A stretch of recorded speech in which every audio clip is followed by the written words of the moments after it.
Thank you all for joining, and I'd like to hand over the webinar platform to Pam Buffington, who will be moderating the session today. And Pam is the co-facilitator of the Northeast Rural Districts Research Alliance. And good afternoon, Pam.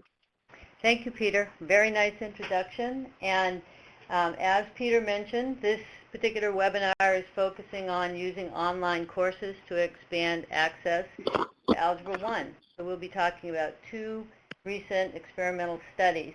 We also encourage you to ask additional questions that are relative to providing access to both coursework and professional development through technology, as the Rural Research Alliance that Peter mentioned will be focusing on some of these topics over the next 5 years.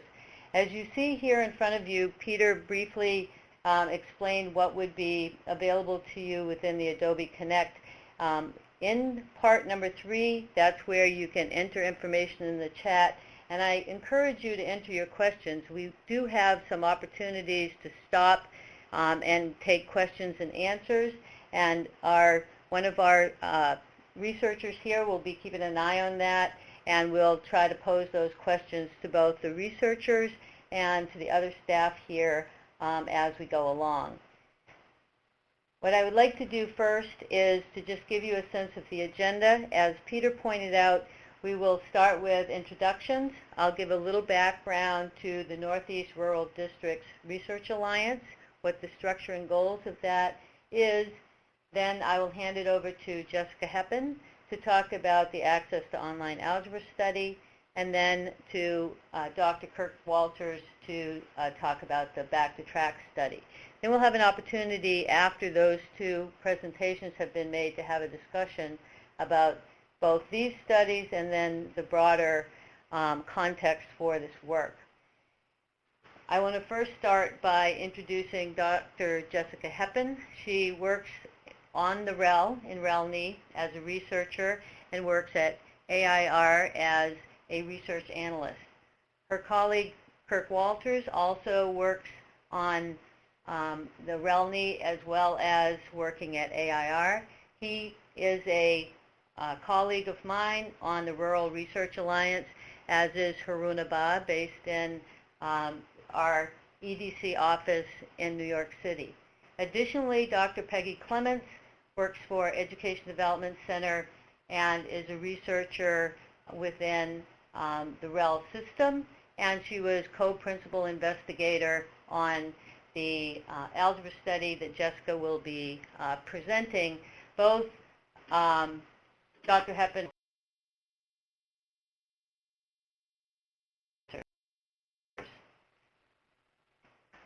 I'm going to start by just talking a little bit about the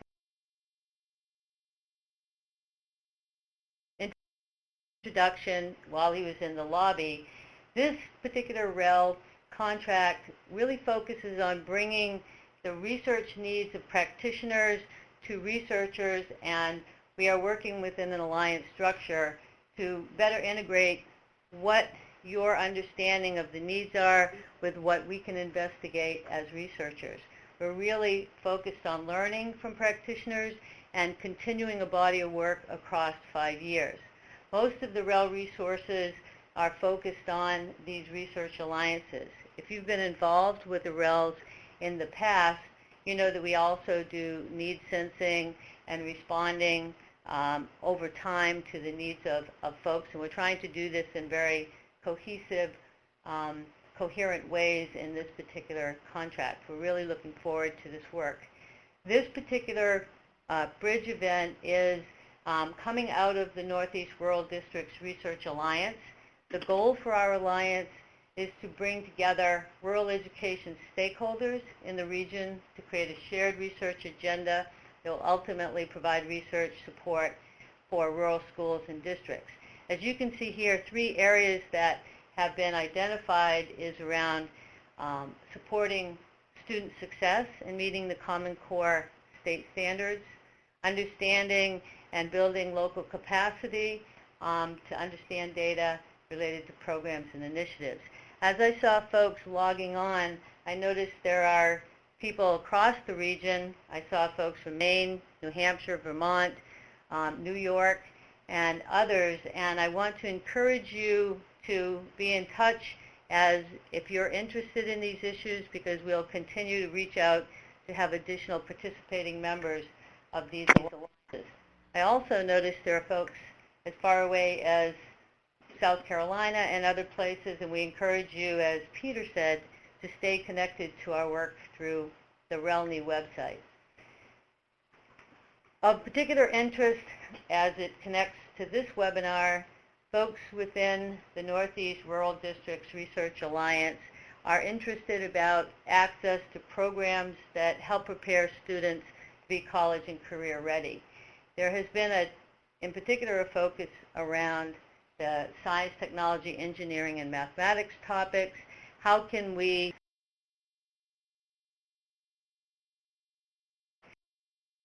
this particular webinar gets to providing access to courses when we are in those situations, although as our researchers will explain to you, the study was done in both rural and some other size and profile schools. So I'm going to pass this over to Jessica.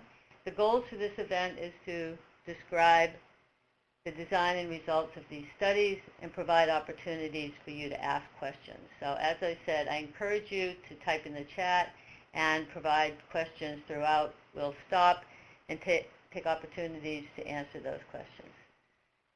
We're going to start by getting a sense of where you are at. Do you use online courses, and if so, for what purposes? So I'm going to start with the first poll.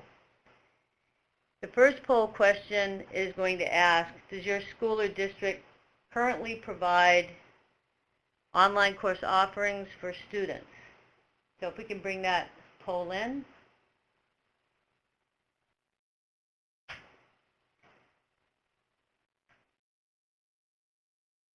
As you can see here, the poll is in front of you. If you would just click on yes or no.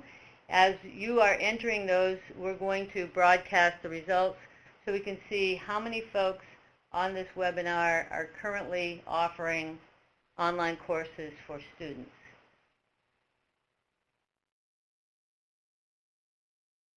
With 14 people responding to this point, we have 71% are, in fact, offering online courses, where 28% are not. I'm going to give you just another minute. We have a few more people responding. Quite interesting that we have about, right now, 2/3 and a third. So thank you very much for that particular poll. It gives us a sense of those of you that are online.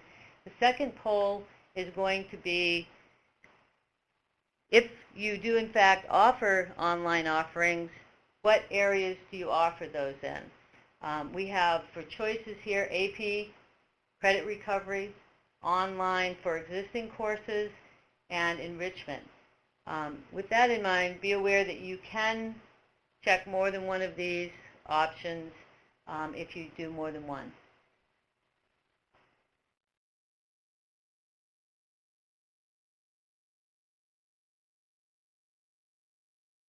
Noticing that there is actually quite a spread where folks are just about equally offering courses for a variety of reasons, with between 2/3 and 80% or so of each of these offerings. That's really great. Thank you for that information. And then our final poll is going to be, does your school or district currently provide online professional development for staff?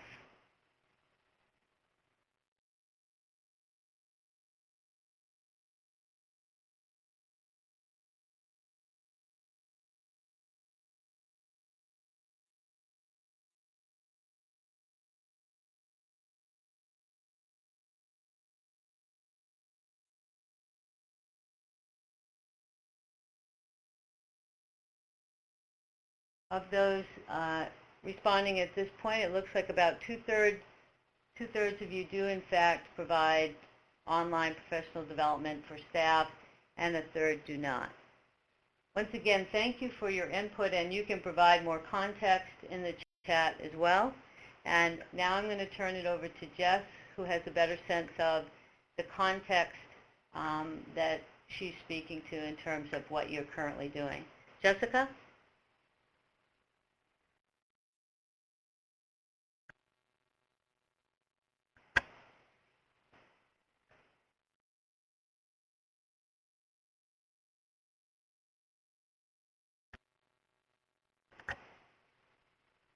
Is Jessica there?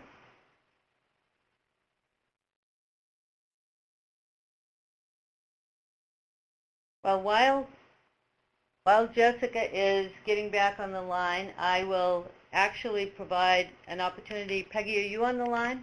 Yeah, I am on the line. I don't have control of the slides, but if you want to back them up to the first slide, I can certainly start talking about the study. Yep, here we are. Okay, great.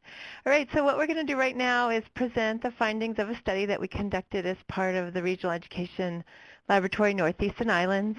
The study was published in December. And before we get started, just let everybody know a heads up about what the key findings are. So what we found was for students considered eligible for Algebra I in the 8th grade, if they had access to taking an online Algebra I course, it both positively affected their algebra achievement and doubled their chances of participating in an advanced math course-taking sequence in high school. And so the participating schools in this study were all middle grade schools in Vermont and Maine that had students who were academically ready, had at least some students who were academically ready to take Algebra I, but did not offer Algebra I to their students. And there were a variety of reasons why they weren't able to do this. In many cases, just a few students were ready to take the course, and it wasn't quite enough to offer a full course, or maybe there wasn't a teacher who was qualified to teach online Algebra I. But for a variety of reasons, these schools didn't offer a full Algebra I course for their 8th graders. So in addition to finding that there were really important positive impacts on kids' algebra outcomes, we also found that there weren't any negative consequences. It looks like Jessica's back, and so I'm going to hand it back over to her. Okay, thank you, Peggy. Thanks for covering while we dropped off. I'm not sure what happened with the phone line, but of course, do flag us down if you lose us again. I'm not sure what of the introduction was heard or not heard, but again, I'm Jessica Heppen from AIR, and I'm presenting on behalf of a study team that includes Kirk Walters, who's already been introduced, and Peggy Clements, who you've already met. And thank you again, Peggy. Other members of the study team are Anne-Marie Faria, Cheryl Toby, Nick Sorensen, and Katie Culp. Peggy was just going through the key findings. We wanted to present this first because, of course, the study, the Access to Online Algebra study was published in December 2011, and so you may have already seen the report or seen reports about the report. So just as a frame for the presentation, we wanted to give you a sense up front of what we found and then dive into the details of how we went about the study.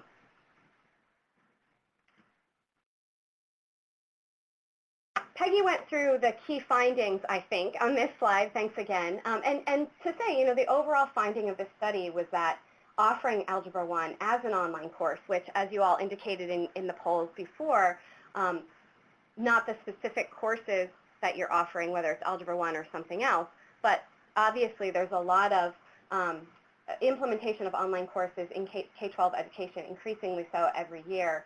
And we found that doing this in this context is an effective way to broaden access in schools, to make the course more available to 8th grade students who are eligible for the course.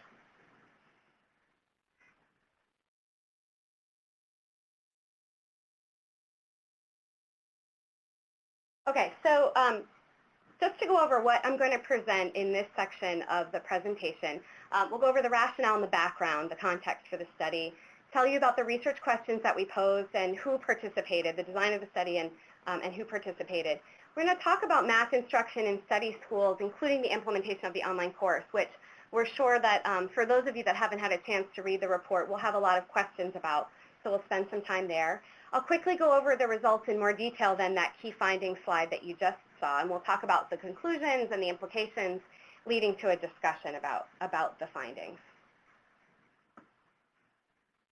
So background for this study. Though, of course, Algebra I is widely considered and has been for a long time to be a gateway course, some schools don't offer it to 8th grade students, and there are a host of reasons why some middle schools don't offer Algebra I to 8th graders, given the policy impetus that has occurred over the past few decades to really push, if you will, Algebra I down to the middle school level.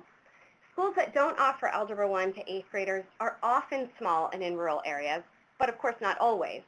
And in these schools, of course, some 8th graders are considered academically ready for Algebra I, but there may in these schools be too few of these students to form a full section of Algebra I. Or there may not be a teacher who can work it out with their schedule or who has the content knowledge to teach Algebra I in 8th grade. Nationally, we think, based on analyses of nationally representative data, that about 25% of high-achieving students, so these are students who we would think would be eligible for Algebra I in middle school based on their prior achievement, were not enrolled in a formal Algebra I course in 8th grade. And in rural schools, the figure is 39%, so significantly higher than in urban and suburban schools, the percentage of high-achieving students that don't take Algebra I in 8th grade. At the school level, nationwide, about 16% of schools don't offer Algebra I to 8th graders, again, for various reasons. And among rural schools, 24% don't offer the course. That's in contrast to 21% of urban schools and about 9% of suburban schools. So in schools that don't offer Algebra I to 8th grader, again, disproportionately rural schools and rural students who are academically ready for the course in 8th grade wouldn't take a formal Algebra I course until they get to high school. And often they're feeding into regional high schools. Those of you in rural contexts are very familiar with this scenario, with other students who may have similar academic backgrounds as far as achievement goes, who did have access to Algebra I in 8th grade. I just want to be really clear about what it meant to not offer Algebra I to 8th graders. So when we talk about the percentages of schools, for example, that don't offer Algebra I, what does that mean? We knew going into this study, we knew at the outset that students, especially these academically ready students, did access Algebra I in a variety of ways that didn't represent full access to the course for all students considered ready. We knew that some of these students go to the high school for Algebra I when their schedule allows, when transportation could be arranged. We knew that, the historical age-old situation that there would be students sitting in the back of the class with an Algebra I textbook while the rest of the 8th graders took a more general 8th grade mathematics class. We knew that algebra, as the content of algebra was integrated into the 8th grade math class, whether it was called general math or not. We knew that these schools, often schools that didn't offer Algebra I to 8th graders, were committed to heterogeneous groupings of students and having students with mixed ability levels in the same class with differentiated instruction. And we knew that some of the schools did offer the course to some, but not to all of their algebra-ready students, so that the access to students considered ready was limited. And all of these situations were considered places where broadening access to a formal Algebra I course could potentially benefit some students. So, of course, enter the online course. The appeal of online courses is clear. With continual increases in technology infrastructure and schools, broadband, everything, online courses provide schools a chance, as you all well know, to expand their course offerings without necessarily the need to hire additional teachers or find additional space. Offering online courses is a strategy that schools use to expand curricula seen in the news and in research studies in the last few years. No rigorous evidence prior to this study existed about their effectiveness on student outcomes. So underlying this study, and we have specific research questions, and I'll go over them quickly in a minute, but underlying the study is truly a policy question that asks, in schools that don't typically offer Algebra I to 8th graders or where access is limited, is it beneficial to offer Algebra I as an online course? Is this a good thing for students and for schools? And to be specific, where we're talking about benefits in terms of student math achievement and the courses that they subsequently take in high school, and where online Algebra I is delivered to those 8th graders who are considered algebra ready. So we're not talking about, in this study, broadening access to students who aren't considered academically ready using online courses. So our specific research questions focused for primary questions on the direct effects of Algebra I on these algebra-ready students. And I'll define what that means a little bit in a few slides. But the primary research questions asked about direct effects on end of 8th grade algebra achievement and the likelihood of participating in an advanced course sequence in high school. And we can talk some more about how we define those. And as you saw in the upfront slide, the punchline slide, or the key findings portion, we did find significant positive direct effects of online Algebra I on these outcomes. We also looked at some secondary effects, and the reasons why were that the adoption of the online course, we knew, introduced other changes in math instruction in schools such as the ones that I've described.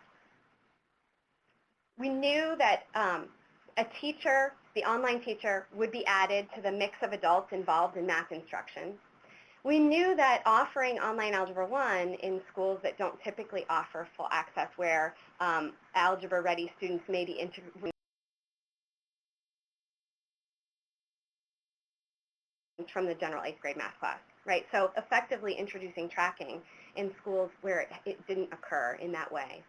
And that therefore, would reduce the class size of the general 8th grade math class, making it more homogeneous in ability. So we knew that there could be a number of potential positive effects, side effects, if you will, or negative consequences of adopting or offering an online Algebra I course in these schools. And we thought that these questions were really important, and the schools that participated in the study, which I'll describe in a minute, also agreed that these were important questions to pose. So we looked at potential unintended consequences on the algebra-ready students' general math achievement. So instead of taking a general math course, in most cases, they were taking an Algebra I course. And so an important question is whether they lose ground in their general mathematics knowledge, achievement, and their skills. We also looked at potential unintended consequences on non-algebra ready students. These were the other students in the schools who weren't identified ahead of time as algebra ready or eligible for an Algebra I course. Were there any unintended consequences on these students who remain in the general 8th grade math class? And we looked at their algebra achievement and general math achievement at the end of 8th grade, as well as their planned or projected high school course taking. Okay, so how did we go about this? We randomly assigned a total of 68 schools in Maine and Vermont. They were cross states, into one of two groups. The treatment schools received the online Algebra I course during the 2008-2009 school year to offer to their algebra-ready 8th graders. And the non-algebra-ready 8th graders, who were the other 8th grade students in the school, took the regular math class.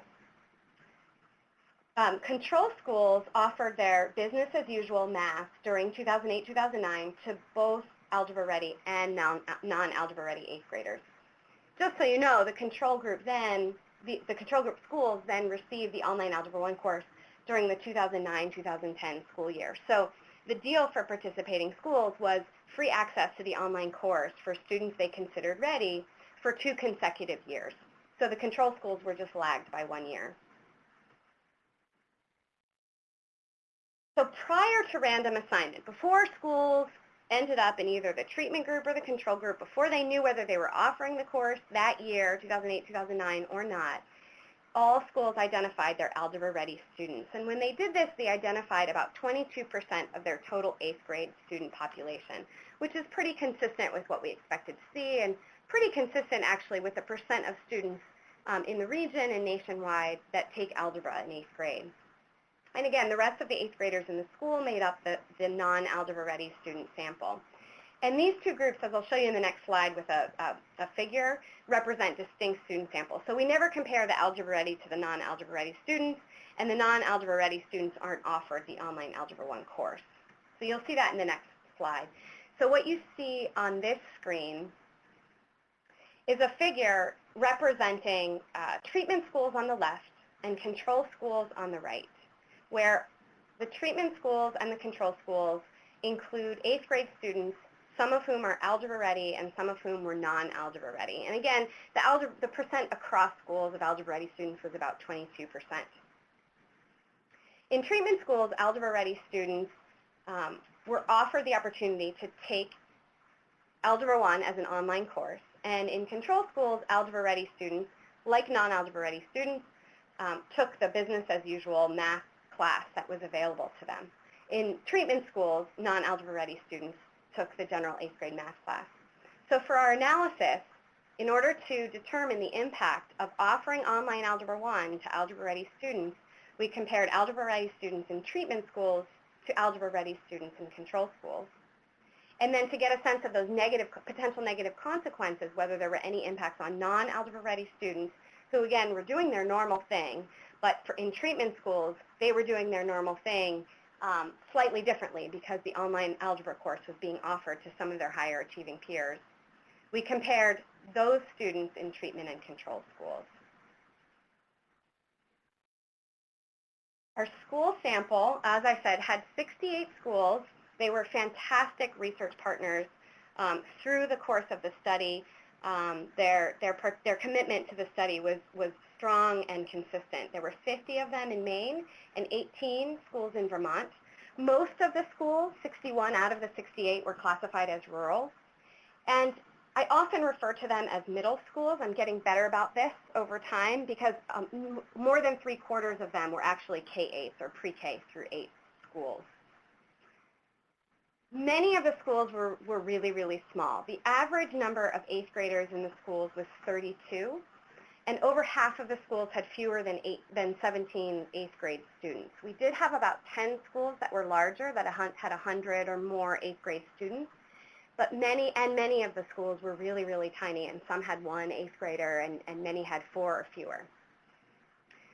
The last bullet shows the student population as a whole, not just the 8th graders. On average, about half eligible for free and reduced price lunch, 95% white, 53% at or above proficient on the state math test in the prior year. So we had some economic diversity and diversity in some other student background characteristics, not much in terms of racial and ethnic minority diversity.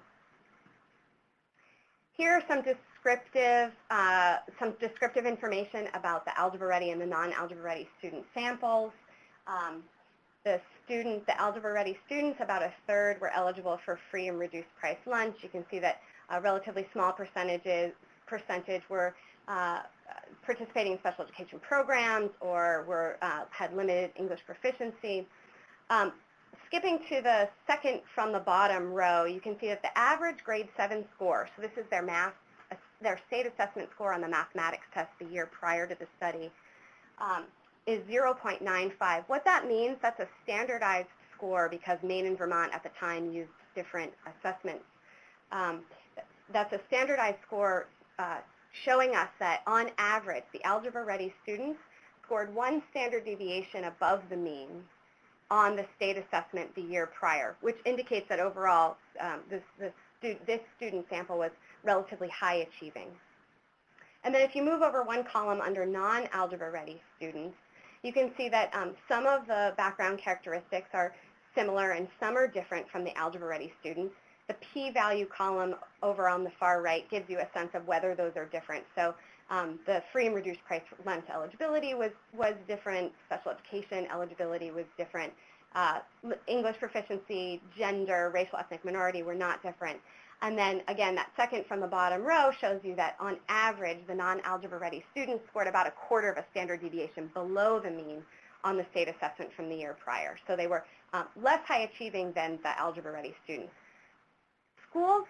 It was up to the schools to identify their Algebra Ready students, their eligible students. We didn't impose a criterion on this or a set of criteria, didn't administer an algebra readiness assessment. We left it up to the schools And this was one of the many ways that we wanted this study to really emulate real life. And what these data suggest, as well as some others, is that even though, as I said before, we don't compare algebra ready to non-algebra ready students in terms of their outcomes, when we look at their background characteristics, we feel confident that schools did a reliable job of identifying their higher achieving students as eligible for online algebra. Just the last row of the table shows the sample sizes. We had about 445 algebra-ready students and just over 1,500 non-algebra-ready students. In parentheses, you see the number of students who were retained for analysis. In addition to schools having strong commitment to the study, we also had just incredible participation rates, both in using the online algebra course, but also in data collection, and had very, very high response rates in the study. The primary outcomes for the study, I mentioned them earlier: algebra achievement at the end of 8th grade and high school math course taking. The algebra-ready students we followed into their first year of high school. So when they left the middle school or the pre-K or the K through 8 school where they participated in the study and either took online algebra or not, depending on whether they were in a treatment or control school, we followed them into high school, found out which high schools they were attending, followed them into high school, and just collected at the end of 9th grade information about the math classes that they took in 9th grade, the grades that they earned, and then the classes that they planned to take in 10th grade. And we used all of that to code each student as participating in an advanced course sequence or not, which was defined as the successful completion of a course above Algebra 1. So in a traditional course sequence that goes Algebra 1, Geometry, Algebra 2, etc., it would be the completion of Geometry in 9th grade with a grade of C or higher, and enrollment in the next course in the sequence. In this case, it would be Algebra 2 for 10th grade. We can talk some more about the course-taking follow-up information later if we have some more time. Our secondary outcomes were general math achievement at the end of 8th grade, and then planned high school course-taking, which was collected at the end of 8th grade and based on enrollments in 9th grade math classes, but not on the basis of follow-up at the end of 9th grade to confirm. We're going to pause there for clarifying questions if anybody has any about the background of the study or how we set this up. Again, as I said at the outset, or maybe you didn't hear me because we were disconnected, we're sure that you have a lot of questions about the online course itself and how it was implemented. I'm actually going to go over that next, again, on behalf of my esteemed colleagues who worked a lot with the implementation data. So if you have those, you might want to hold off just until we get through the next section. But again, happy to know that a number of you actually posted some questions when you registered, and we will, as Jessica said, there is one question about the results of the study. Those will be presented in more detail, even in the second section here, and specifically what we looked at in terms of student gains and so on. So those questions will be answered. There are a couple of other questions for folks to actually respond. I do notice that Rama is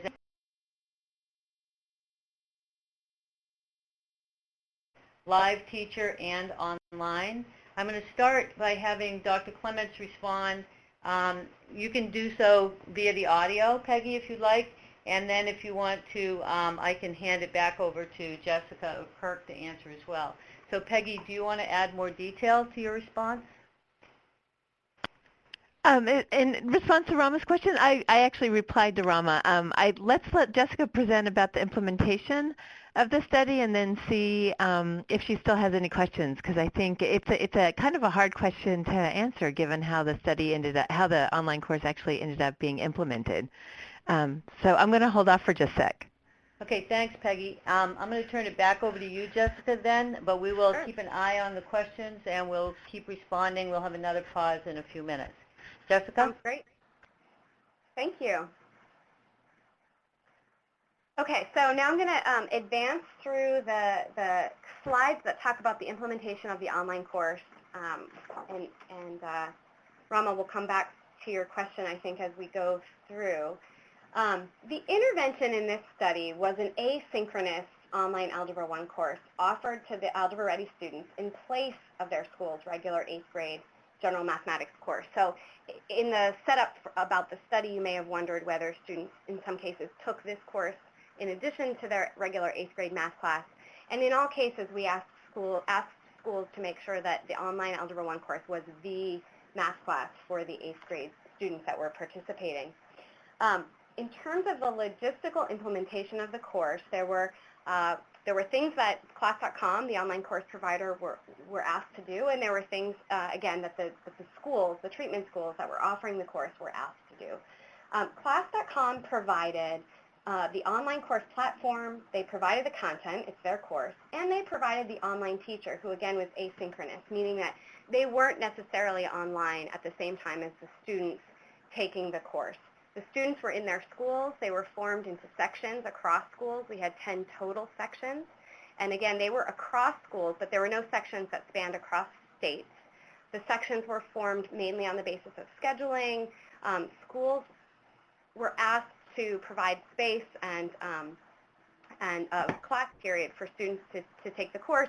And so some schools that were on block schedules and other schools that were on Monday through Thursday schedules were grouped together to form the course sections. Teacher-student communications occurred via messages sent through the online course learning management system. And so there were no emails in the communications. We'll talk some more about what we saw as far as communication went in a little while. Class.com provided both the online teachers and a supervising math specialist. They provided training workshops for the online teachers and also for the proctors, and I'll talk about them in a second. And they provided the course content and hosted it on their servers throughout, and there were very few glitches as far as this went. The logistic implementation went well. One of the roles that treatment schools were asked to fill was an on-site proctor. This was required for all students who were taking the course, was to have access while they were accessing the course to a real live staff person at the school who could support them. And we'll talk a little bit later about who the proctors were and what they did. Treatment schools were asked to provide access to a computer for all students taking the course with high-speed internet access, and as I said, a regular class period, a time and a place for students to take the course. The course is structured into units, topics, and lessons. You can see the units for Algebra 1B, which is the first half of the course, and Algebra 1A, sorry, which is the first half of the course, and 1B, which is the second half of the course on this slide. The course is a fairly traditional course in terms of algebra content and is very consistent to widely used textbooks in the states that we checked as we were looking at the alignment of the course with other Algebra I courses being offered in these states. So there are a total of 9 units, and a little later I'll talk about course completion for students who took the course in terms of completion of these units. So I'm just going to give show some screenshots to illustrate some of the online course features. The course was text-heavy, as most or many online courses are, with a look and feel like an electronic textbook, essentially, with some interactive features and embedded formative and summative assessments on which students got immediate feedback. So here you see some course content on slope-intercept, which happens to be, if you look at the gray tab in the middle of the screenshot, Unit 1, Lesson 3, Topic 2. And students can click on the hyperlink terms to get more information and definitions, so it's somewhat scaffolded as far as the information they can get. They can also get text with audio support. For each topic, students typically encountered an average of 7 web pages of static and interactive text, 1 or more chalk talks, which I'll show in a minute, 1 or more interactive activities, and an average of 8 what are called your turn problems and 10 practice set problems. So there was a fair amount of activity in the course, some of it interactive, as they went through the topics and the lessons. Topics conclude with a summary of key ideas presented and practiced during the topic set. Those of you familiar with similar online courses will, I think, find these familiar as well. Here's an example of a practice problem set on which students, they would enter their answers into the boxes, and then they would get immediate feedback about whether correct or incorrect with those check marks or the X's. And then they can also click Please Explain to get more information. here's an example of the chalk talks that I mentioned on a previous slide. These were videos, and they were an example of one of the interactive features that online teachers use to provide instruction. They were recorded and then embedded into the course content, and students could go back and watch them when they wanted.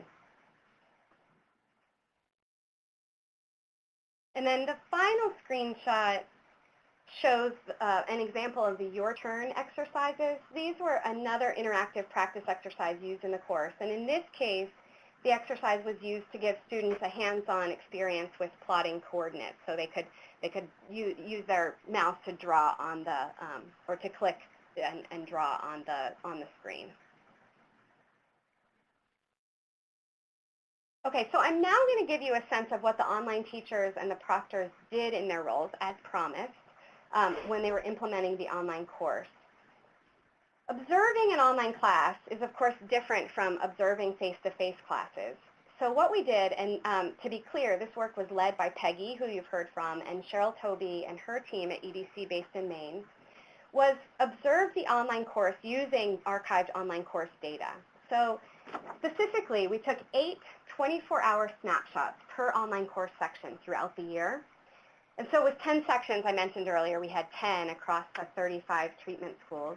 We had a total of 80 observations. So 8 observations for each of 10 sections makes a total of 80 observations. And so the information on this slide and the next slide is based on data summarized from those observations. So what you see about online teacher practices here is a statement about the expectation for online teachers. They were expected to log into the course daily and to monitor student progress and communicate with students regularly. On the right side, in the right box, you see what we saw in actual reality in terms of monitoring of student progress. So when we looked at the observations of the based on the snapshots from the archived data, we saw that in 96% of the observations, teachers logged into the course, nearly 100% of the time. They monitored student login activities in 70% of the observations. And in only 43% of the observations could we see evidence that they had examined student grades.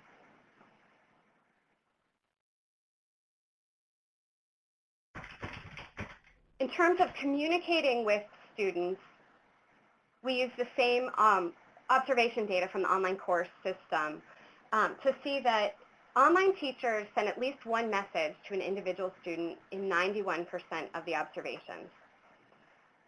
Of these messages, we categorize these messages into whether they were administrative or about math content or other.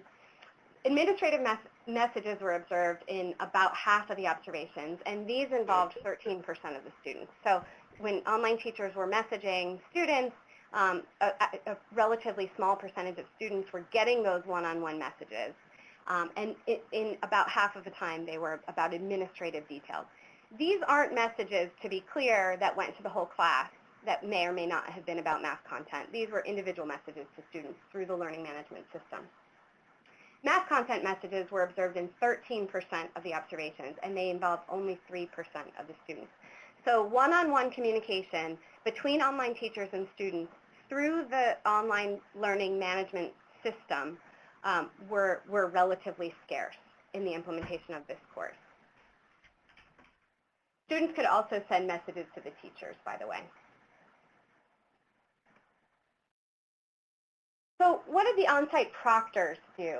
And this gets somewhat to Rama's question from earlier. As part of measuring online course implementation, we asked the proctors to complete weekly logs to report the time they spent doing various activities in their role.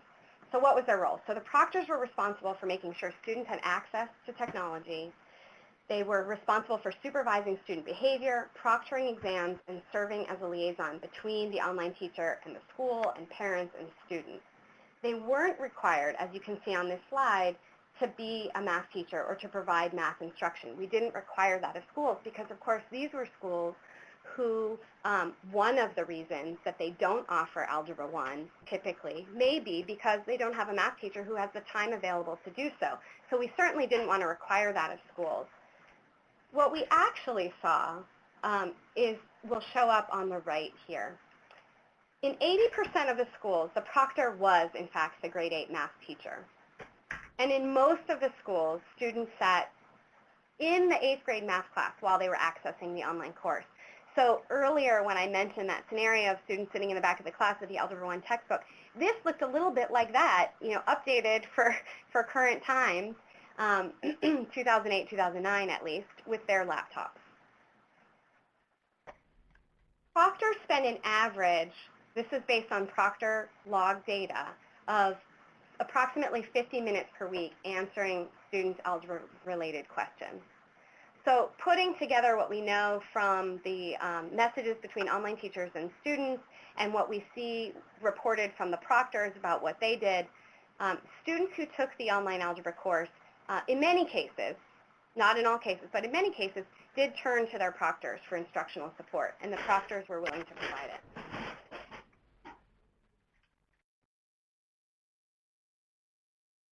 So earlier I showed the 9 units of the course. Now I want to give you a sense of what course completion looked like, what we know about the content of the course.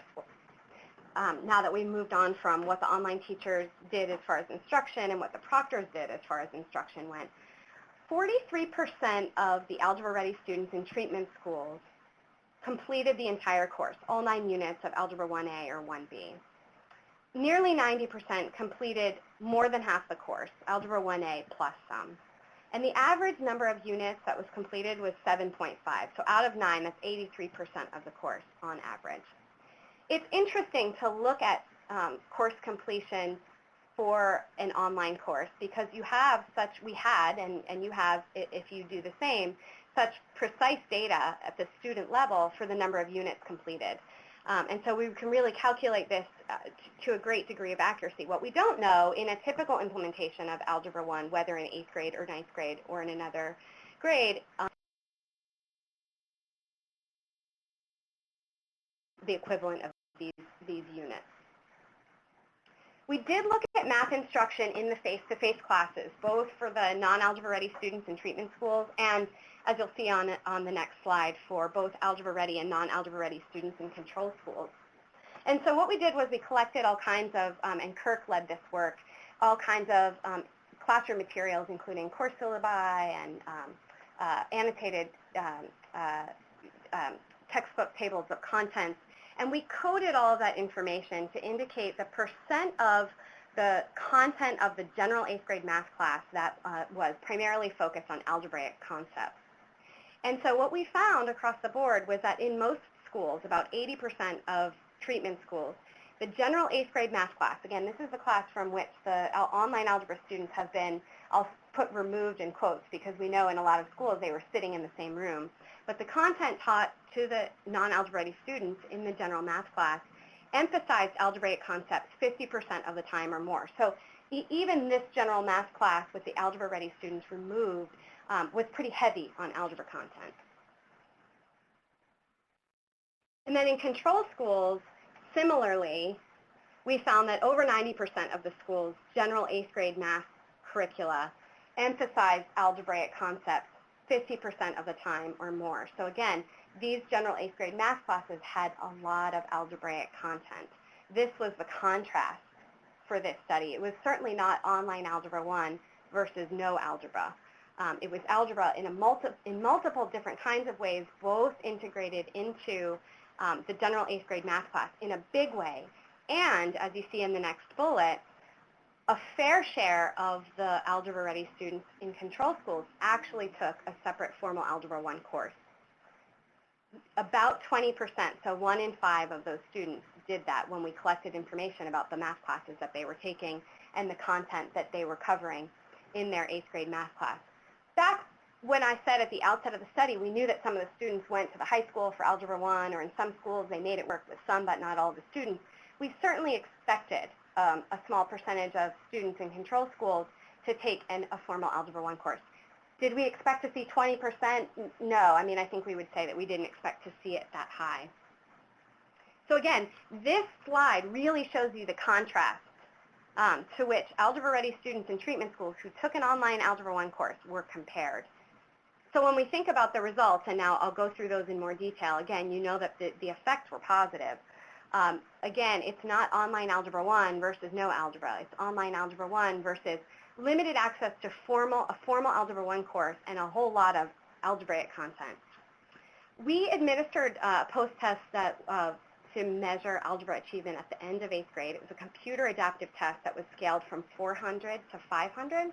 And so you see the scores on average for the algebra-ready students in treatment schools and those in control schools on this slide. The difference between the scores, 447 versus about 441 and a half, was statistically significant. And though the bars using this scale don't look that different as far as their height goes, this translates into an effect size of 0.40, which means, 4/10 of a standard deviation move from the average, which is quite statistically significant and educationally meaningful. The next slide shows the results of our course-taking analysis. It shows that algebra-ready students from treatment schools, when they went to high school, had about a 51% chance of participating in advanced courses versus a 26% chance for algebra-ready students from control schools. And this means that algebra-ready students from treatment schools were really nearly twice as likely to participate in an advanced course sequence as algebra-ready students from control schools. Of course, a 51% chance is not a 100% chance. So there's a significant share of the students who had taken online Algebra I didn't necessarily jump right into an advanced course sequence. Some of them went to high school and they took Algebra I in 9th grade. But more of them than would be expected in absence of the online algebra course started high school at geometry or the equivalent, depending on the course sequence appropriate for that high school, and they were ready to go on an advanced course track. So summary of results, algebra-ready students with access to online Algebra I, as you've seen and as you've heard, outperformed their counterparts in control schools on the end-of-year assessment, and they were more likely to follow an advanced course sequence in high school. It opened up doors for them that otherwise aren't closed until they get to high school. We also found no unintended side effects on algebra-ready students' end-of-year general math achievement or on any of the non-algebra-ready student outcomes. We don't have time today to go through those results. But what we found were no statistically significant differences on any of the outcomes that we looked at for those questions about side effects, and so we were really pleased about that. Speaking of leveling the playing field and opening doors, using the online course to open doors, there's just one more result that we wanted to share with you, that we did want to share with you today. About high school course taking. When we think about the pathways that students take to an advanced course sequence, as I mentioned, a lot of the students who attend schools that didn't typically offer Algebra I go to regional high schools with students who did have that opportunity in 8th grade. And so some of them, especially the motivated students, find ways of catching up. One of the phenomena that we heard a lot about when we were talking to schools about participating in this study, and that some of you may be very familiar with in your own schools and districts and region, is that students do find ways of catching up. And one of the ways that they do this is by taking two full-year math classes in the same year. So in addition to the main analyses that we looked at about whether students were taking advanced courses in high school, we also looked at the ways that they were, and we saw, even in our own data, very quickly as we were collecting the data from the high schools, that students were taking multiple year-long math classes within the same year. We did find an impact of having access to online algebra in 8th grade on the likelihood that students would double up in high school. So we call that phenomenon doubling up, of course. Algebra-ready kids from control schools had a 23% chance of doubling up. They're the bar that's shown on the right. So when they go to high school, assuming that they had limited access to Algebra I in 8th grade, they have a 23% chance of doubling up in high school versus a 10% chance for algebra-ready kids from treatment schools. This, too, is a statistically significant difference and suggests that one of the ways that online algebra had an impact on course taking was by reducing the likelihood that students would double up or would feel the need to double up in high school. So skipping for real, I was just joking a second ago, to the overall summary of findings, The study provides the first evidence at all that online Algebra I could be offered to 8th graders. So it was logistically feasible to do this. This evidence didn't otherwise exist in any formal way. You all have probably seen some examples of online courses being used at all different grade levels. Online teachers were less communicative than we expected to see. We talked about that. And on-site proctors gave more content support than we expected to see, and certainly than we required. Less than half of the students completed the whole course, but almost all the students made their way through the first half and some of the second half. And their counterparts in control schools were exposed, again, to substantial amounts of algebra, and fully 1 in 5 took Algebra I. So our conclusions based on the findings are that the online course, as it was implemented in this study, and Kirk is going to talk when we move to the next study about a totally different use of online Algebra I, but in this case, as implemented, promoted student success in mathematics compared to what business as usual in these schools. And so we conclude that using an online course, again, is and later to a more challenging set of opportunities, and not just that they take more challenging courses, but again, the way that they do this. A longer study, of course, is needed to see whether and when these pathways converge and whether the benefits of online algebra in middle school, access to online algebra in middle school, persist over time. But again, we're really encouraged by these findings, and we think that there's a lot of promise, and there are some real concrete takeaways for educators in the region and around the country from this study. So I think we're ready to move on from here to a discussion. I'm going to pass it back to Pam for questions that arise from you all in the chat and that were posed earlier. Thanks, Jess. One of the questions that were posted online, I'm noticing that there have been a couple of questions. Thank you, Amy and Rama, for posting those, and Peggy has responded to those.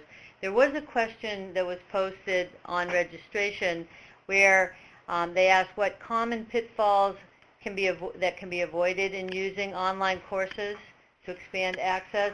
I know you can't talk generally, but as it applies to this study, as you were collecting data and actually doing field observations, were there some things that you noticed? And I'll turn this over first to Peggy to talk in terms of implementation, and then maybe you just can answer that more generally.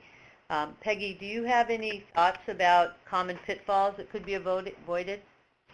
Yes, I mean, definitely in terms of this particular study, we know that in the first year, Jessica mentioned that in the first year, the study year, the online course was offered obviously to the treatment schools, and then in the second year, it was opened up to the control schools, and so we had the opportunity to see how the online course provider provided training for the on-site proctors in both the first year and then after they'd had a year's experience of doing this. And one of the things they emphasized a little bit in the first year was the importance of having students develop, print out a pacing chart, and for the on-site proctor to keep track of the pacing chart.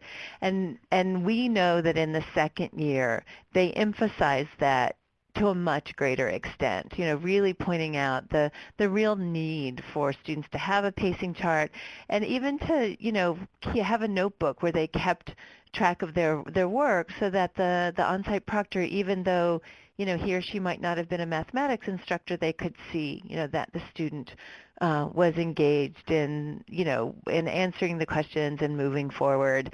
And even in some of the most recent work, excuse me, I've done now, when you hear people who are real advocates of online learning, you hear them speak about the fact that, if kids can do this successfully, they're going to need to learn how to, manage their time and pay attention to, what's, again, what the pacing of the course is and what needs to happen when, so that they can complete the course successfully. So pacing, keeping on pace is one of the biggest issues, I think, that can really trip kids up in terms of successfully completing an online course. pass it over to Jess now. Yes. Jess, do you have some thoughts on this question? I think Peggy did a great job of covering that. I mean, when we think about the logistical aspects of the implementation, everything went really well. I mean, for the most part, and Peggy has all, details of all of this. But the computers worked well, and the technology worked well, and the internet worked well, and Class.com did what they needed to do to keep the platform up and running, and all of the preconditions were there. The real nuts and bolts of the implementation are in the content and in the instruction. And I agree that pacing was a concern for some and less of a concern for others, and in interesting ways. And even that can be further studied. Thanks, Jess. One of the things that is being asked in the chat right now is about pacing, and I concur with what Peggy said around students keeping track of where they're at and what they've accomplished and so on through the use of notebooks. One of the observations that one of the math content coordinators and a district that implemented made was that the students that indeed participated in the online course were actually much better at keeping track of their own pace during regular in face-to-face courses, a lot better in terms of self-monitoring. So sometimes even the students shared that they were willing and more able to go back, replay videos, and reread things so that they were making those decisions themselves, and it seemed to make an impact as they moved on to high school. Another question I noticed in the chat is posed by Tom. Tom, we're actually going to talk a little bit more about that, and I'm going to turn it over to the researcher on the Northeast Rural Districts Research Alliance as we are proposing work in that area. Kirk, do you want to answer Tom's question at this point? Of course. Yeah, it's a really good one. So for those of you that aren't familiar with the Connected Math programs, abbreviated CMP, it's actually the largest, it's the most widely used quote-unquote reform math program. It's more problem-based and conceptual, and the 8th grade CMP program actually has an awful lot of algebra in it. And his question had to do with taking CMP as your base, which is already pretty heavy in algebra. And by the way, the CMP was the most commonly used textbook in the virtual algebra for access to online algebra study as well, which could explain why there was a lot of algebra going on in these general 8th grade classrooms.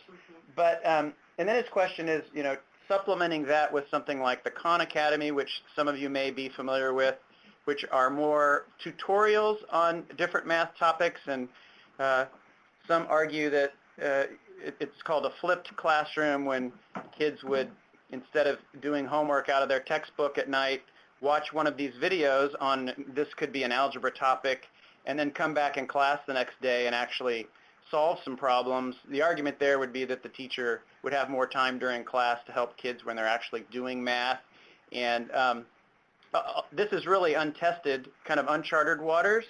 But so two things. One is that our study doesn't offer too much direct evidence to answer that question. But one of the things that we're working on in this current REL contract is a research agenda that hopefully will. And we've worked on a proposal that will be submitted very soon to IES, where the purpose is to really find out what types of programs like Khan Academy, there are many others, some that target students, some that target teachers, that are accessible online and specifically designed to help teachers implement the Common Core. So I think we expect to learn a lot more about that, in the coming months, and that's information that we would, the whole point is to share it with people like you. So I think you probably know your staff best. If CMP2 is implemented as designed, and that's a big if.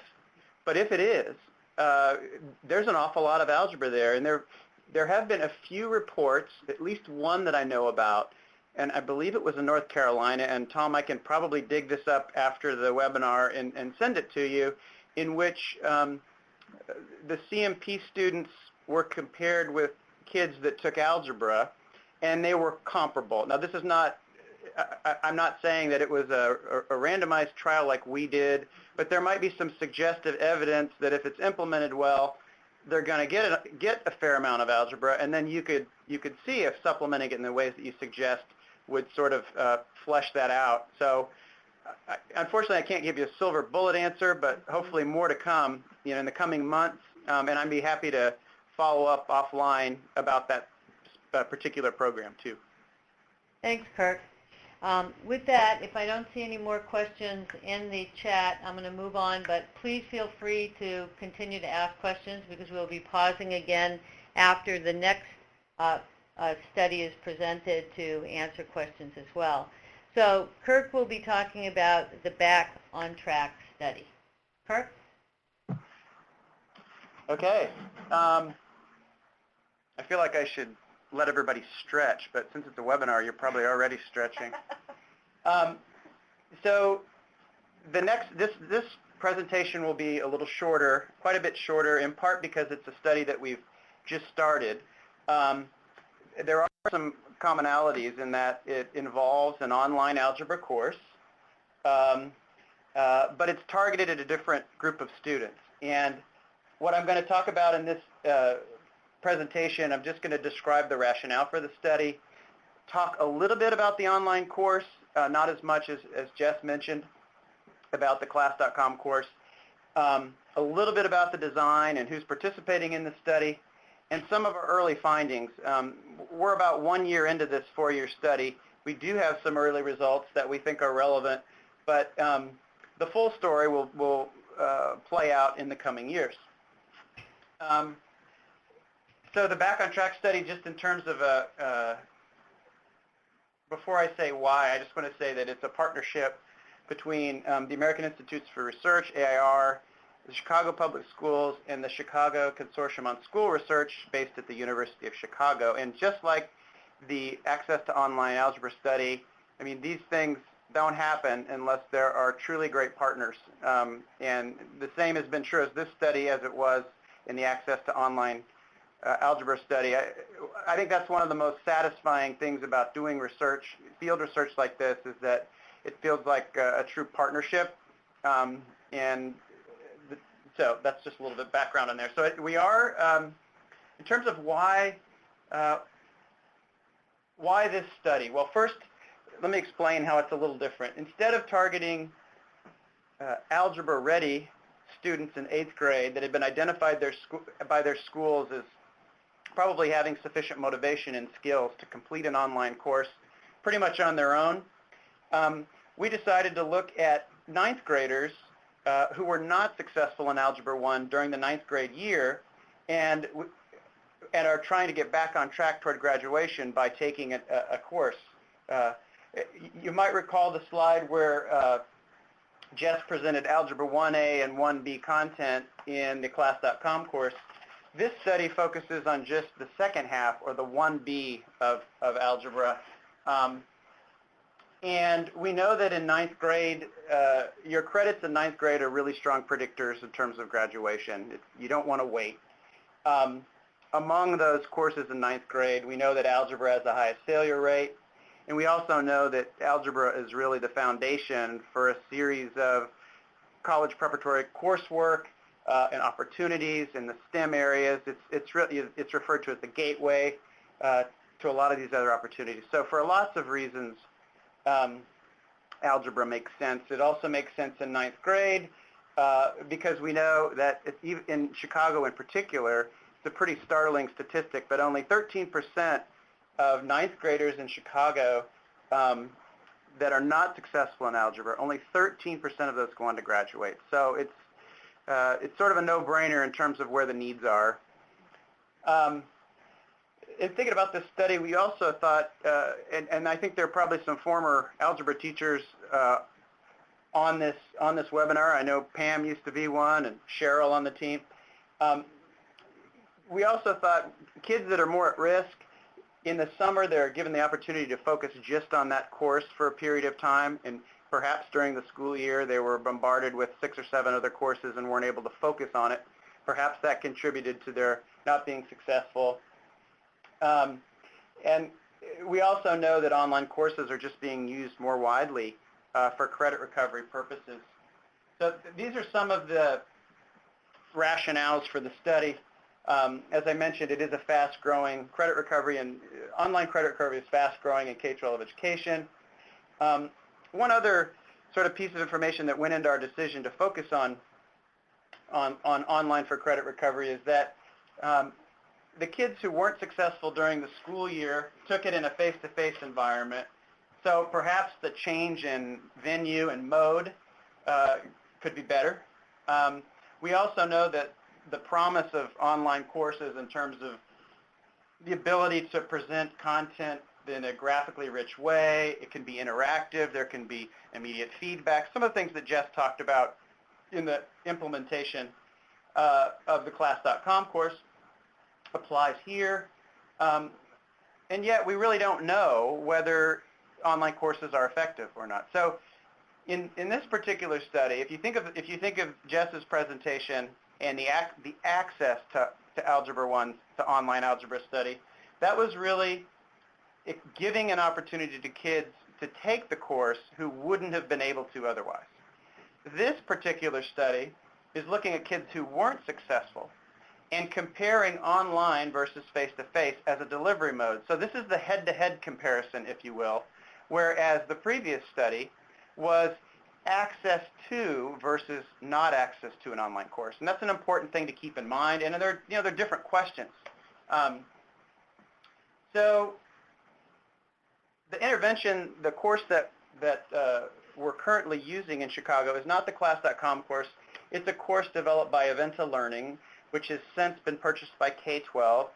I'd say on the average it's pretty similar to the class.com course in terms of being an electronic textbook, in terms of having an online teacher, in terms of having different types of activities and resources like Jess mentioned. They're not identical, but they're similar. There are opportunities for students to go at their own pace and to get ongoing feedback. The real reason we picked it is because Chicago has done over the past 5 or 6 years some piloting of different online programs for credit recovery.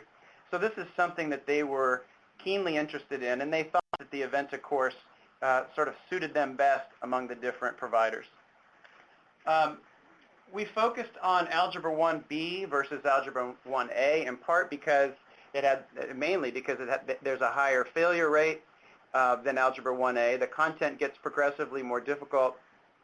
You also could imagine a study where you focused on the whole course over a summer. We felt like it was more important to start with kids that were in need, especially of that course, although we do include kids in our sample that still need both the 1A and the 1B credits. But for those reasons, we focused on 1B.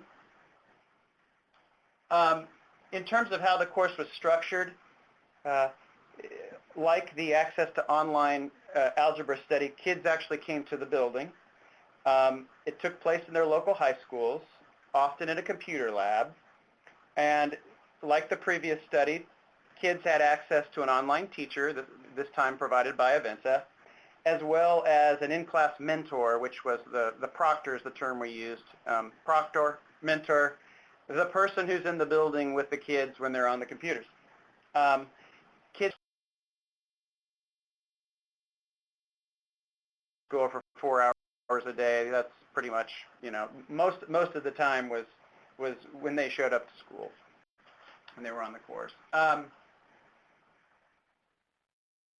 In terms of the design, this is also a random assignment design. However, we focused on the students. We randomly assigned students within each of the 15 schools that participated last year into either the online course provided by Aventa or the face-to-face course, which was taught by whomever the school decided, whichever algebra teacher wanted to teach that summer. They had different criteria for picking which teachers, but the schools decided that.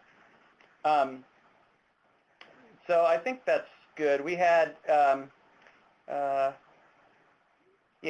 student level random assignment. I'm going to talk there's a later slide that talks about how that random assignment was sort of pulled off, which I'll get to in a minute. In terms of our research questions, the first question there, the first bullet, is what is the impact of taking online algebra for credit recovery compared to a standard face-to-face course? So here's the head-to-head question that we were really interested in. In terms of the outcomes that we're going to talk about today, what is the impact in terms of students' test scores and their pass rates? And we gave them a test at the end of summer school, an algebra test, as well as what's the impact on their longer-term achievement, course-taking patterns, and ultimately on-time graduation.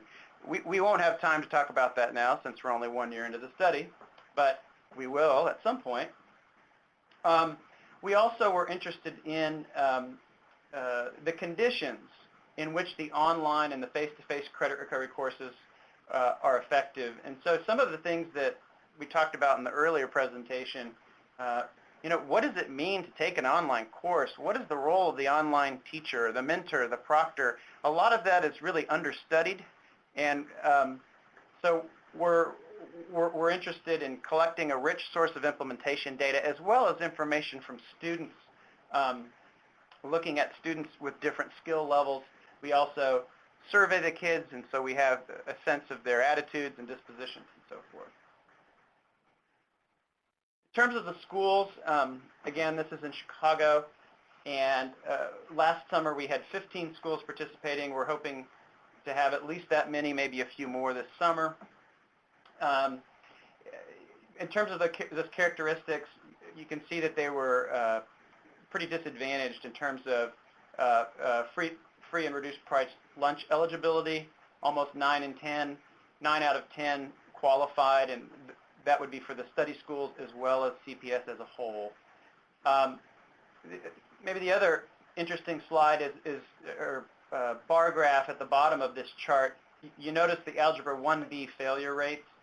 The study schools had 23% failure rates. They were higher than the 19% in the district. We targeted these schools because there was a need. So these are places where there are a lot of kids that stand to benefit from taking summer school, be it online or face-to-face, who are in need of credits. And as you might imagine, if you're going to do student-level random assignment at the schools, you want to go to places where there is a need. Otherwise, there's nobody to provide the support to. In terms of the random assignment and the way that happened was that we had researchers that were at the schools, deployed all around Chicago, and instead of randomly assigning the students prior to summer school, you might imagine that we could have looked at student records and the number of students that failed the second semester, for instance, and done the random assignment administratively, and then just assign the kids, as they show up, they've already been predetermined to be in the online or face-to-face class. Well, we didn't want to do that for several reasons. The primary reason is that the study is designed, once kids are randomly assigned, they stay there. And so we assumed there would be a lot of no-shows, especially given that with this at-risk population, it is often a challenge for a variety of reasons to get all of the kids who need the credits to actually attend on the first day of summer school. So we did the random assignment on site. And the average size per section, as you can see, about 16 students per section, 305 in the online, 287 in the face-to-face. And there were no significantly different baseline characteristics. When you look at those two groups, they were similar on all the characteristics you would want. In terms of the outcome measures, the short-term outcomes, we're just going to talk about this end-of-course assessment and their credit recovery rates. The longer-term outcomes, which is not the focus of the day, are achievement in the algebra achievement scores, the plan, ACT, course taking credits and grades, and dropout and graduation. So you'll have to come back in a few years, or we'll have to come back in a few years to talk about those. In terms of our implementation measures, we had surveys for students and teachers and the mentors. We also had weekly logs that the mentors completed describing their activities. We had observations of the classroom teachers as well as the computer labs where the mentors were. And we have a rich set of archival data that's generated by the Event course.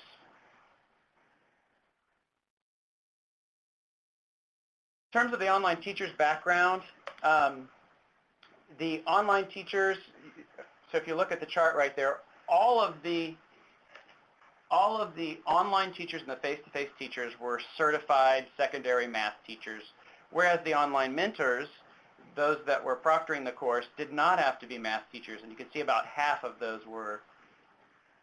In terms of advanced degrees, in terms of advanced degrees, you can see that the face-to-face teachers and the online mentors, about 80%, between 80 and 90% had advanced degrees, whereas the online teachers did not. None of the online teachers, although there were only 4. In terms of the teachers and mentors' teaching experience, you can see that the online teachers, on average, were less experienced, but there were only 4, so they had taught about 5 years. In total, about 5 years teaching math, whereas the face-to-face and the classroom mentors, on average, were more experienced, 13 and 14 years teaching in total, roughly, between 7 and 12 years teaching math, and between 5 and 9 years teaching algebra.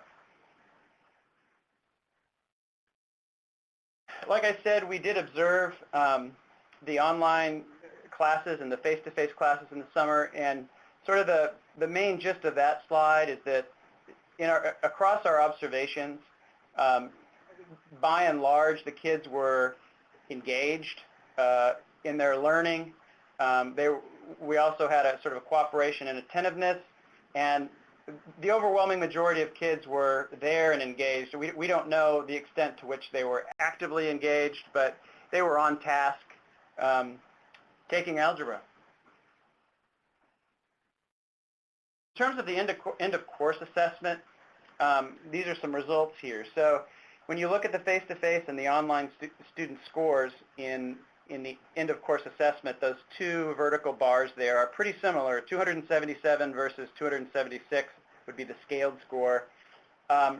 Those were not statistically different, and in terms of raw scores, that's about a 38% correct that the online and the face-to-face kids scored on their end-of-course algebra test, which was comprised of NAEP public release items that included both Algebra 1B, which was the focus, and Algebra 1A content, because we knew that some of the, because Algebra 1B builds on 1A in terms of the content, we wanted to have some of those items as well. So in terms of the credit recovery rates, about, on average, 58% of the kids who attended summer school, either in the online or the face-to-face setting, recovered their credits. And when you compare the online versus the face-to-face rate, 62% in the face-to-face class versus 56% in the online class, and that was not a significant difference. So they recovered the credits at roughly the same rate. Depending on whom you ask, 60% might be a really big number. Others might think it's a smaller number. We certainly know that there were a lot more students, which I'll get to this slide in a second, that attended summer school and attempted to recover the credits as a result of this study than would have otherwise.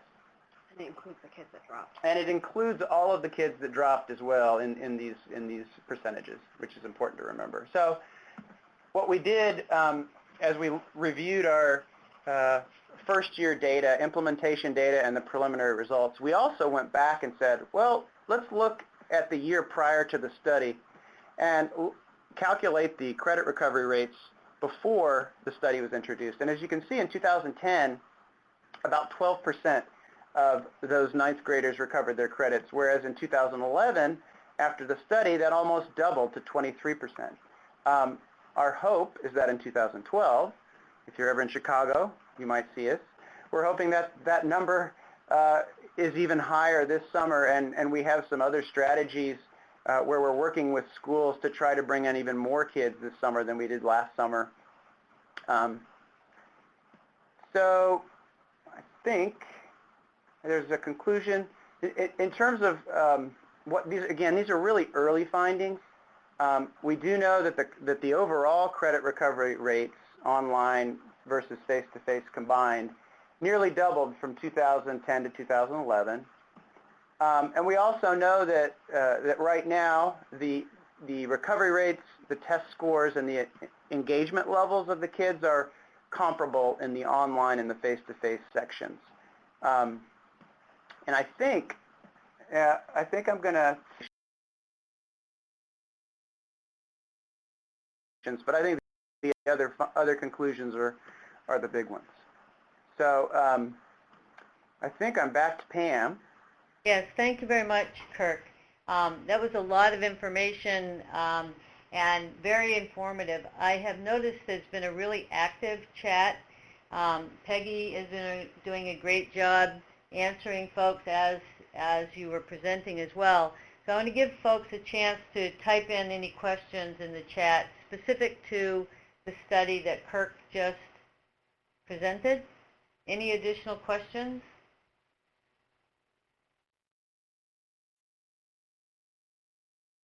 This is always difficult, the teacher wait time.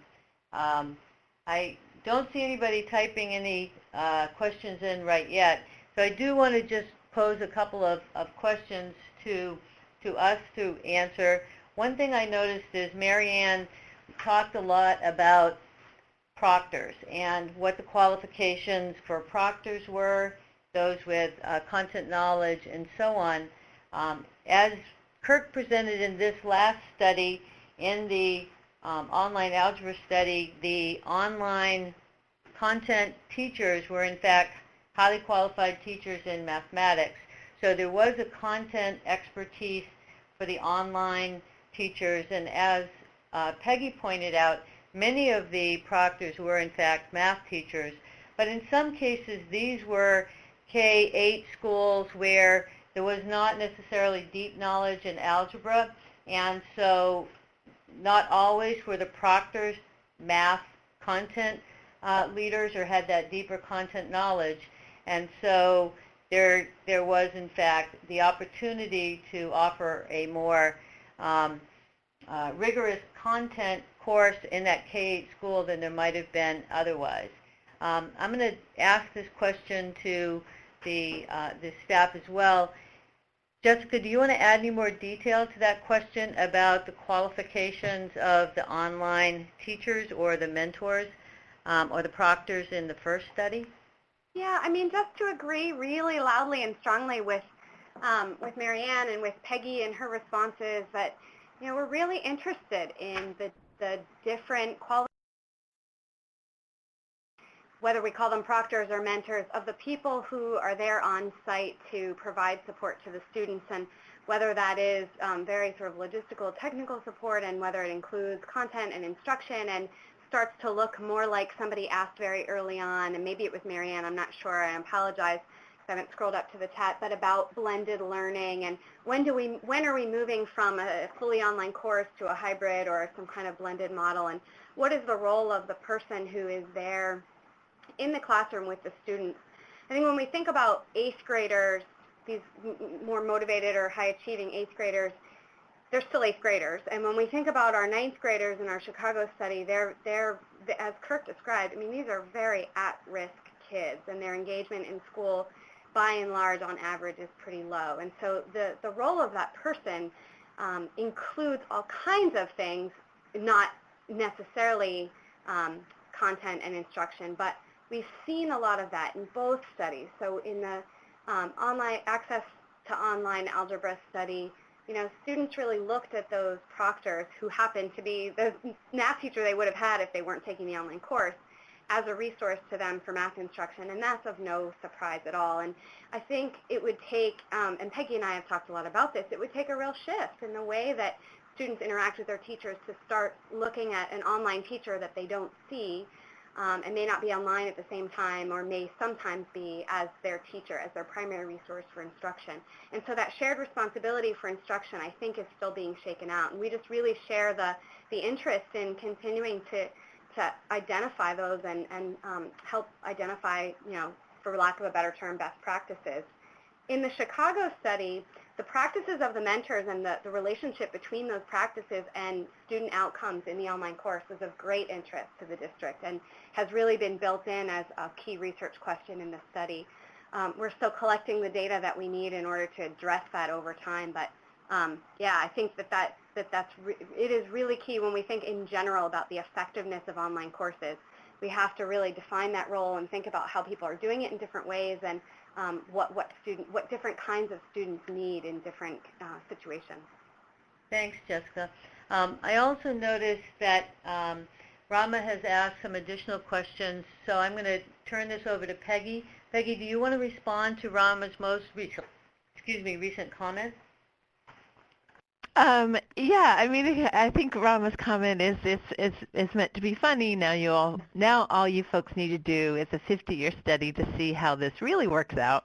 And I'd actually like to take this opportunity to really point out the role that the RELs can play with educators and education policymakers in terms of conducting research on programs and policies that are being implemented at state and district levels. Without being specific, I know of a state right now that's just passed legislation that makes legal 2 full-time virtual schools. Now, that's a very different type of online learning than we've been talking about, but there's been a lot of debate in a Midwestern state. They've just passed legislation authorizing the creation of 2 full-time virtual schools. And when a state or a district makes a big policy shift like that, it actually provides a really important opportunity to conduct an evaluation of what happens. And that's where, the REL researchers or any researchers really can be instrumental. So, for example, if you are, in a district or state that was going to implement a big, some kind of big policy shift like this, there are ways that researchers can help you think about rolling out this particular policy in ways that will provide you yourself, or you in conjunction with a researcher, to really follow and see what happens in the short term and the long term. I mean, we were limited for the online algebra study. The contract to do the study ended when the kids were in the 10th grade, and so that's as far as we followed the kids. But, with the creation of these state longitudinal data systems, there is the potential to maybe not follow kids for 50 years, but certainly to follow kids throughout the course of their high school careers, and to the extent that we develop, pre-K-20 data systems to follow kids even into their post-secondary learning experiences. So that's what I wanted to say. Thank you very much, Peggy. And I'm really pleased to see that the chat has started to get active. And I'm going to start by answering partially Amy's question, and then I'll turn it back to you, Peggy, as well. She's asking, was student feedback collected in either of these studies on how they felt about the online course? In the first study presented, I was also on the team that did classroom observations, and when interviewed, students were very quick to say that they really like the ability to be able to move on when they feel that they're secure on content. And they also talked about how much they enjoyed being able to look back, and they replayed some of the Chalk Talks, the videos that they had, as well as they know they read something, and they could go back and actually find that, as well as check their answers and get immediate feedback. some students did share that they felt isolated at times from their peers, while others didn't indicate that. So just from anecdotal evidence that we collected, some students were really feeling good about engaging in courses in this way, while others felt a little differently. But Peggy, could you add from your perceptions about student voices in this research? Well, I can say we have collected some some data about this, but at this point, for a variety of reasons, haven't had the opportunity to conduct those analyses. I certainly think we're learning in terms of student feedback about their educational experiences generally. There's been some recent research that shows that how students review their teachers is actually really highly predictive of how effective teachers are. So I think there's reason to believe that asking students about their experiences is, can and could be a really important way to find out how well this is working. But I actually Pam's right. Kids, it really varied. All we have at this point is anecdotal evidence. One of the things in the year following the study year, we visited all the schools just to see how the use of the online course was going in the control schools. And we made an effort to ask students whether they would have had this experience of using the online course, or would they have preferred to stay in the regular 8th grade math course. And most, not all, but most of the students said even though they did find the online course to be difficult at times, or they missed having a teacher to ask questions of, or they missed having more opportunities to really communicate and interact with their classmates, they said, I would have chosen to take in the online course because otherwise I would have been bored. So that's not systematic. We certainly need that kind of systematic information, but that's what we know at this point. And then actually, while I'm on the line, Tom Drake wrote, I've had parents say that 8th graders are too young, immature to learn in a school kind of way online. Our thoughts? Well, I think our study, and I think Jessica and Kirk will agree, our study demonstrated that certainly this population of students wasn't too immature to learn online. They did actually quite well.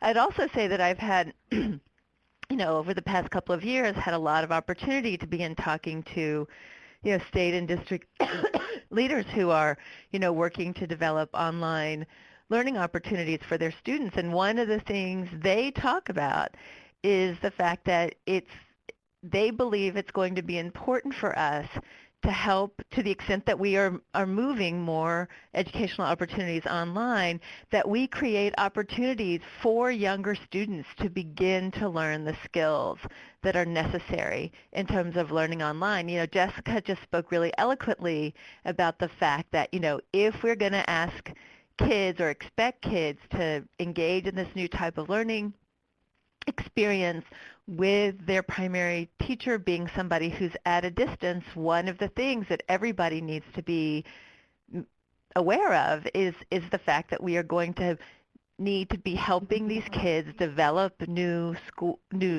skills and some new ways of thinking about how to ask for help, how to maybe try to solve some more problems on their own, how to communicate with somebody at a distance. And so I would argue that they're, given the type of online learning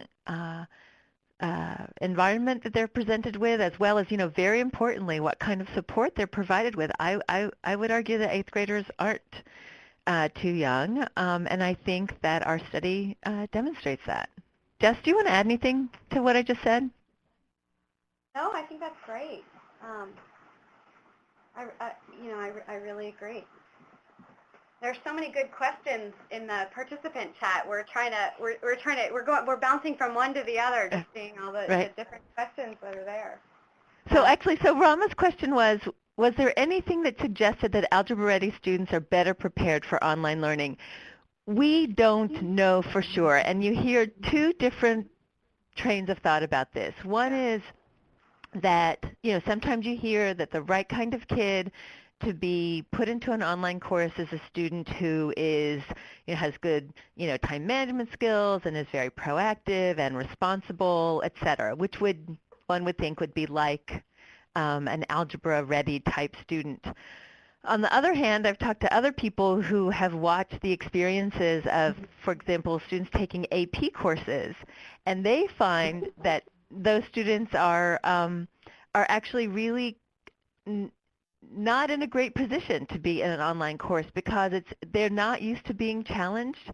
I wouldn't say they're not used to being challenged. They're used to having things come very easily to them, to them and for them. And this is really different, and it's really very challenging, and these students can really struggle. So I want Kirk and Jessica to add what they think, especially in light of the work they've been doing with the credit recovery students in Chicago.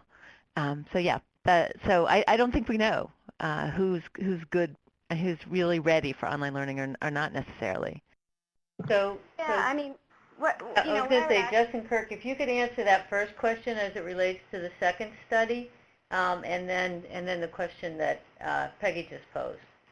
Well, we don't actually have an answer to that readiness to learn online or for the second study as much, where all students had an equal chance of either taking an online or face-to-face class. We do think that there are probably that we'll probably have data to help begin to address the characteristics of students who are more likely to succeed in an online course than not, and that is of interest to us. In terms of thinking about schools, thinking about students who are good candidates for online courses, I mean, let's be fair, or let's be honest, in our Chicago study, they don't really have the opportunity to do that. All students have a 50-50 chance of being in online or face-to-face. In the virtual algebra study, the Maine and Vermont study, schools were asked to think really hard about the students that they would consider eligible for an online Algebra I course. And our conversations with them, and Peggy's alluded to this, and we did too, were mainly about academic readiness. Were mainly about readiness for the content. Some of them thought about readiness to learn independently. Some of them maybe thought about comfort with technology. But in that first year, they really thought about academic readiness. And I think in later years, which we don't have, again, systematic data on, as schools continue to offer the course, if they continue to offer the course, and if they continue to do so today, we have some suggestive, again, anecdotal evidence that they are thinking about this in different ways, and that they are learning from their experiences, and some of you on the line maybe as well, thinking about not just the academic readiness, but again, those characteristics of students that are likely to succeed online.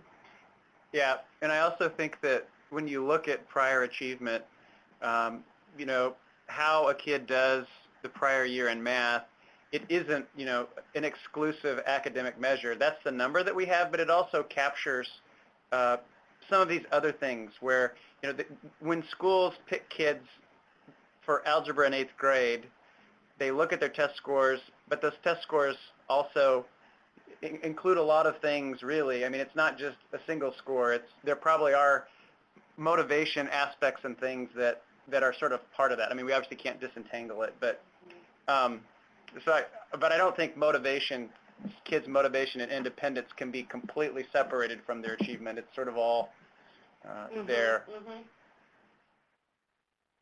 Mm-hmm. I'm going to ask that you, Kirk, and then Jessica answer Lindsay's questions. There are two. I was surprised that the differences between the treatment and control groups are not significant. The lack of differences had to do with how the at-risk population is, and we may need a little more information, Lindsay, about what you mean by that. So could you give us a little bit more information about that in the credit recovery study, Kirk? Sure. I'll start and then let Jessica fill in as well.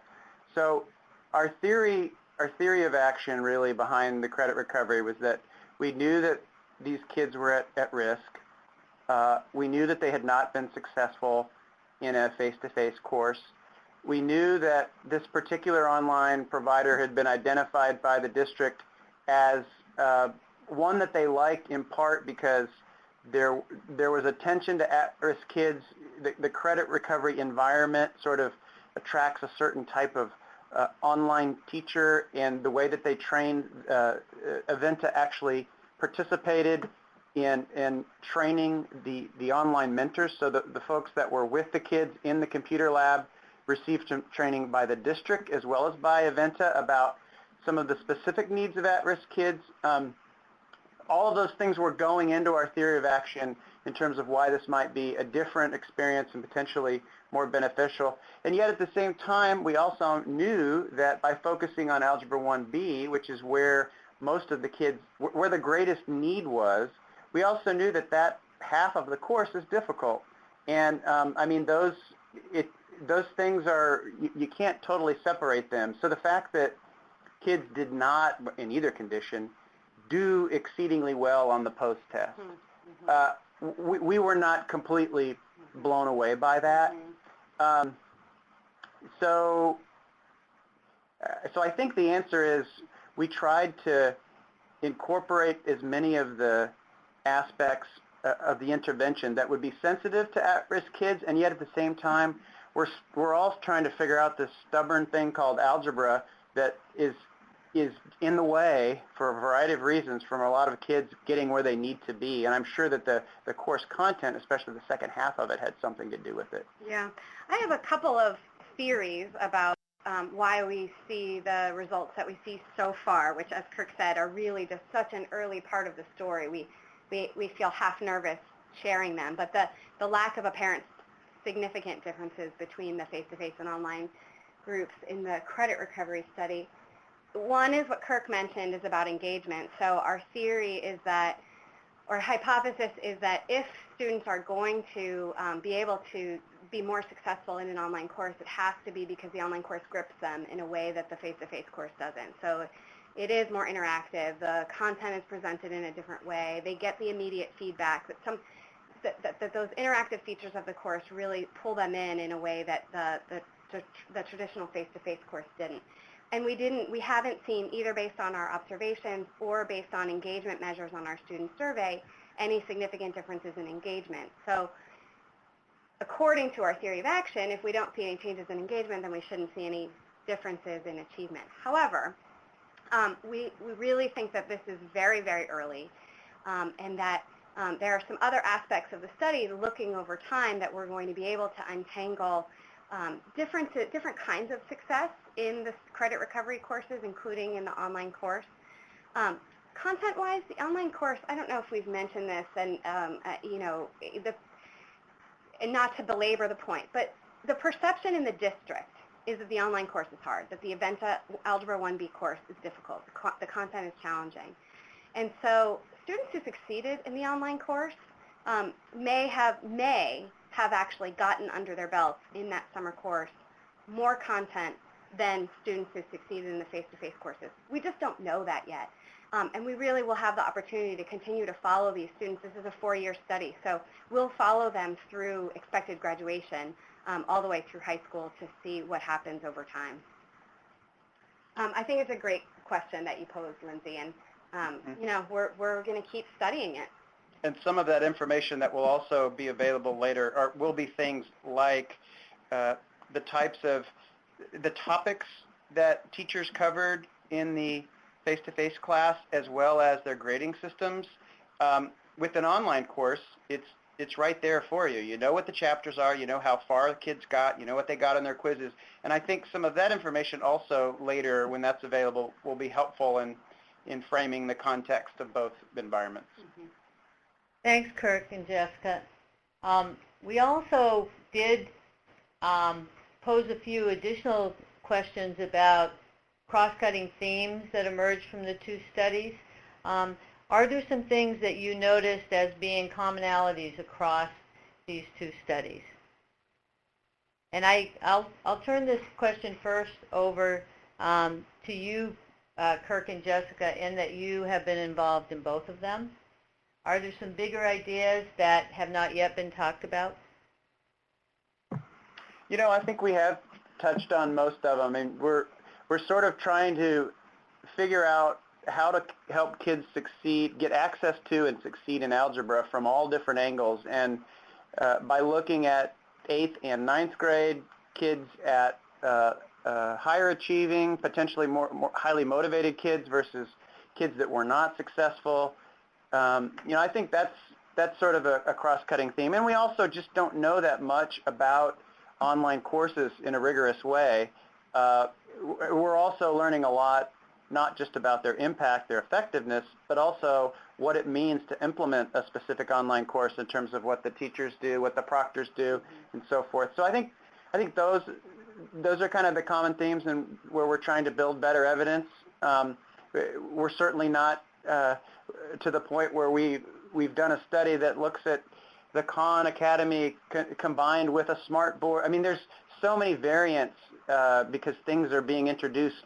Seems like every week you hear about a new website or something that is, you know, out to help kids. And again, even just thinking in math, which is my area of expertise. So I think what this will do, hopefully, these two studies is kind of provide a foundation for answering some of the impact questions, and then maybe looking forward to some of these other implementation questions, how things might be implemented in particular ways. Are there certain ways that are more promising than others, and as these new technologies come out?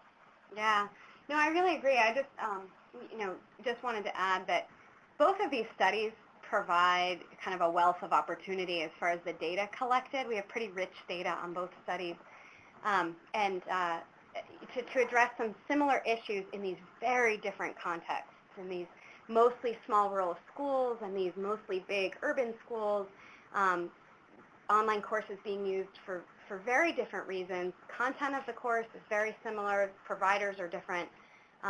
Proctors and mentors, we have a lot of implementation data. I think that I think we've covered a lot in this session on the cross-cutting themes on the studies that we have, both as reported in the official report on the online access to online algebra study, and unofficially shared with you guys today from the credit recovery study.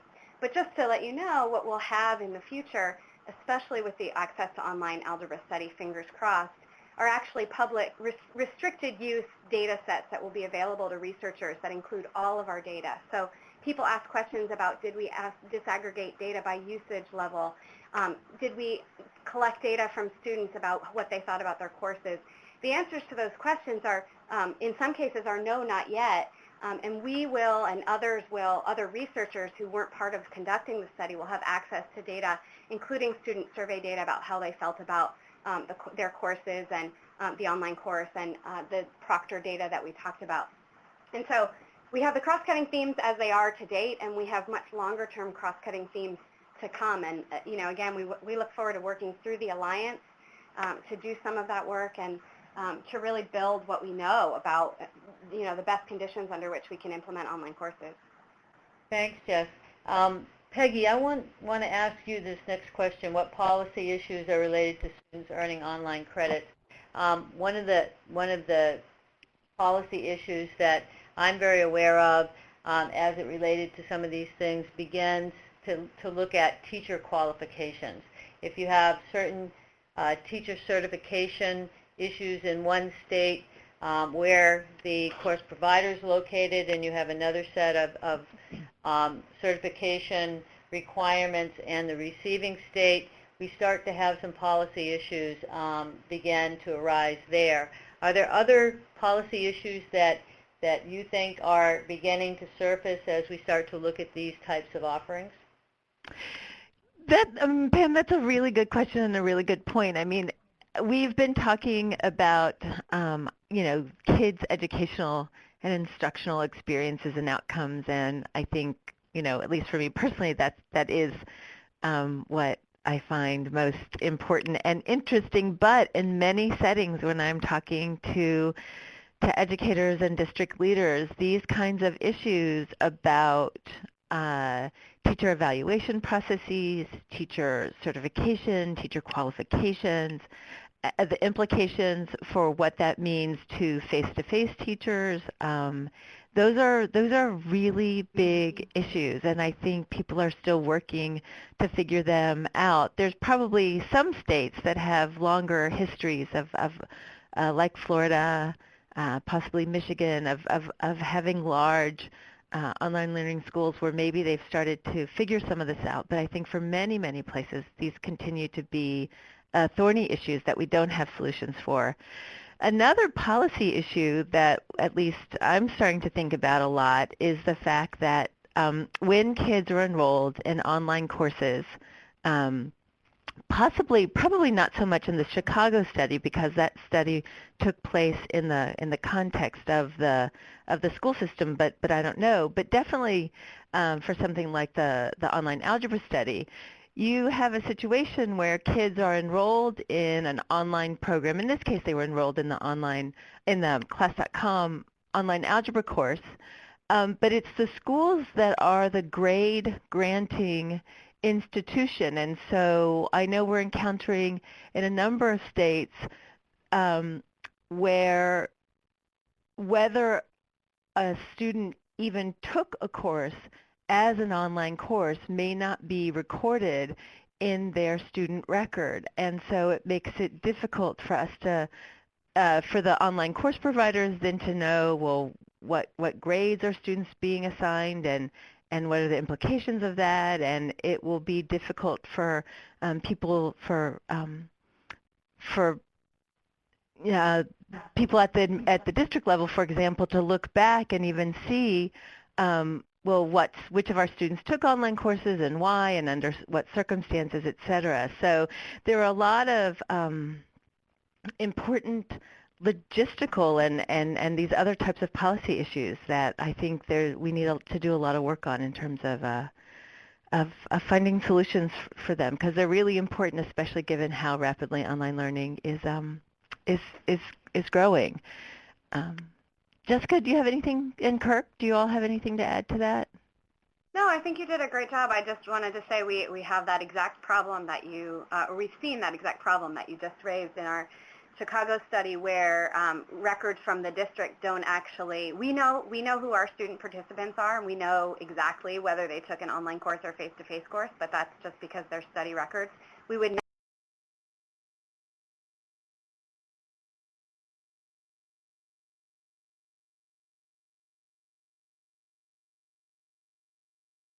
and be addressed.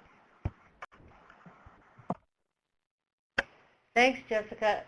We have about 2 more minutes, so I want to say that the third question here is really important to us as we move forward in this 5 years of work within this alliance, and for you and your role in the state, district, or school is really important. So we encourage you to enter any ideas or concerns that you have, as we're constantly trying to elicit what's going on, what you see are needs, what are the most important research questions for us to be asking as we do our work over the next 5 years. I did want to make sure that you were aware of the resources. Peter Orn in the warm-up actually talked about the new REL website at REL-NEI.org. You can find links and more information about the alliances, including this one.